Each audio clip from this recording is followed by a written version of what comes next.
क्या राहुल गांधी की भारत जोड़ो न्याय यात्रा से सचमुच भाजपाई नेता डर गए हैं? क्योंकि राहुल गांधी का आरोप है, उन्होंने साफ कहा कि भाजपाइयों की नींदें उड़ी हुई हैं, इस वजह से वह मुझे गिरफ्तार करना चाहते हैं, मेरी यात्रा रोकना चाहते हैं और उसमें कई बार बैरिकेडिंग करके मुझे रोकने की कोशिश की गई। जहां जहां मैं जाना चाहता हूं वहां मुझे जाने से रोका जा रहा है, लोगों से मिलने नहीं दिया जा रहा। असम सरकार पर भी उन्होंने कई गंभीर आरोप लगाए। लेकिन अब आपको बताएं कि क्या है इसके पीछे का सच। क्या सचमुच भाजपाई नेता डरे हुए हैं कि राहुल गांधी लोकसभा चुनाव का नतीजा पलट सकते हैं अपनी इस यात्रा से?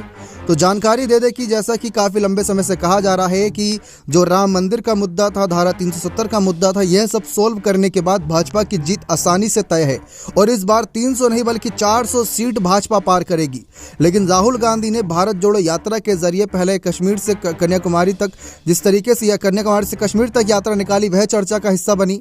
लेकिन वह यात्रा बड़े ही शांतिपूर्ण ढंग तरीके से निकाली गई, जिसमें राहुल ने लोगों से मुलाकात करी, उनको मिलने दिया गया, राहुल जहां जाना चाहते थे वहां जाने दिया गया।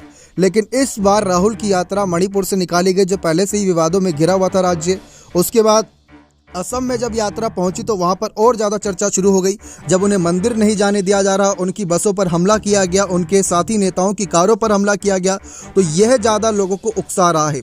और इसके साथ साथ राहुल गांधी ये कहते नजर आए कि क्या मंदिर जाने का हक एक ही व्यक्ति को था, हमको नहीं था 22 जनवरी को।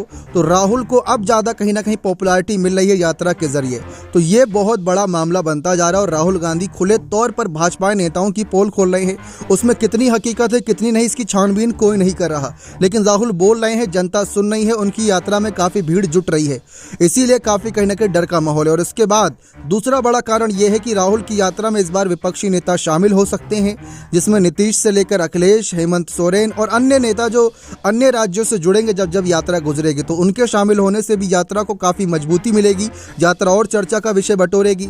ऐसे में भाजपा इस वजह से कहीं ना कहीं डरी होगी कि जो उनका टारगेट था 400 का, क्या वह टच कर पाएंगे या नहीं कर पाएंगे, या फिर इस बार 400 की सीट तो छोड़िए, बहुमत का आंकड़ा 272 ही पार कर ले, वो गनीमत है। अब दोनों ही चर्चा शुरू हो गई है, क्योंकि राहुल एक बार फिर से कहीं ना कहीं गेम चेंजर साबित हो सकते हैं।